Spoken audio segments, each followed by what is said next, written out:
Yang berusaha pengurusi majlis, barisan pedal hakim yang arif lagi menuju keadilan, softball masa yang setia dengan detiknya, serta guru-guru dan rakan-rakan saya kasih sekalian.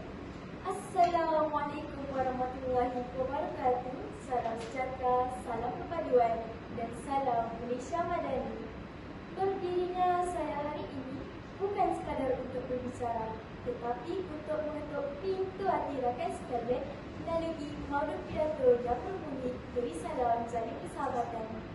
Sebelum saum puja dilabuhkan, mari kita telusuri konsep tajuk ini.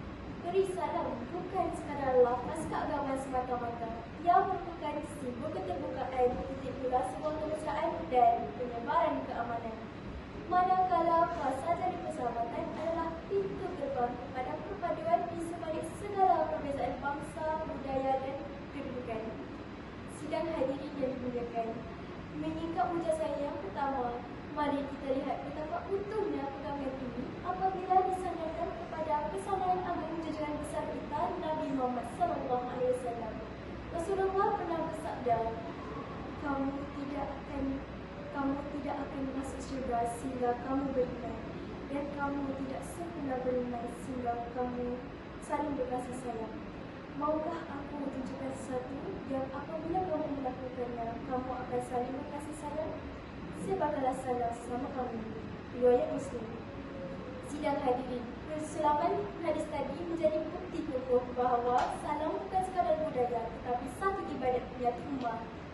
Apabila lidah dengan menitik salam buat rakan-rakan, di situ mengalirnya doa-doa keselamatan dan kesejahteraan. Ketulusan doa inilah yang menentukan timbul perasaan lalu menyuntik zarah-zarah kasih sayang ke dalam jiwa. Fikirkanlah bagaimana kita boleh tercetus jika kita saling mendoakan. Sudah terang lagi bersulur, salam adalah jabatan yang menghubungkan kita untuk kekal berkawan. Hadirin yang penuh santun, meniti wujud saya yang kedua, ikatan persahabatan yang bermula dengan salam tidak akan kekal lama tanpa nilai saling menghormati. Hubungan memilih tidak seharusnya rapuh apabila diuji, sebaliknya perlulah bagi isi yang kukuh. Sebagai manusia dasar, kita tidak pernah lari dari melakukan silap dalam tutur kata maupun perbuatan. Kadang-kadang perkataan kita menguris hati kawan, dan ada kalanya perbuatan kita menimbulkan salah faham. Namun, apabila sifat saling menghormati dijadikan pasak dalam pergaulan, setiap silap yang berlaku akan mudah dimaafkan. Kita akan belajar untuk menghormati perbezaan pendapat dan menjaga sesi pikiran.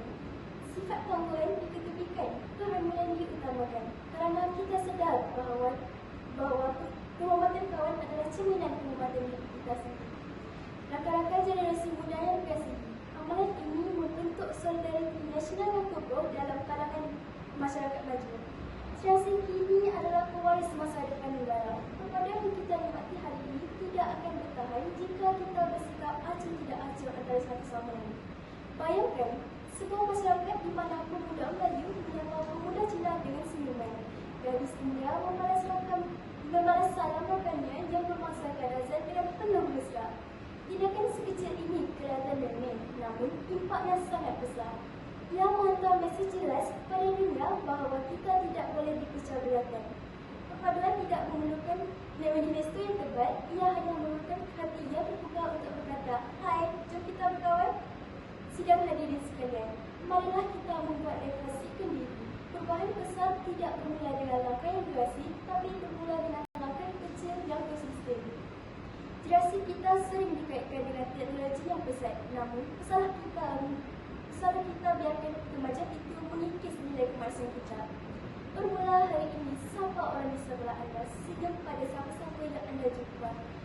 Terima salam, hulurkan tanda persahabatan. Tukarkan perkataan saya dan awak kepada perkataan kita kerana kita sedar bahawa kekuatan sebuah bangsa itu tidak terletak pada pencapaian langitnya, tetapi pada kangan dan berkuah. Sebelum saya mengundurkan diri, izinkan saya memindahkan serangkap pantun. Awan berarak, indah cuaca, pohon beringin, tempat berkawan. Indahkan salam ketika bicara, saling melayani kita berkawan. Konklusinya ialah formula ini. Berisalah menjalin persahabatan. Sekian saja pidato saya. Wabillahi taufiq wa hidayah. Wassalamualaikum warahmatullahi wabarakatuh. Terima kasih.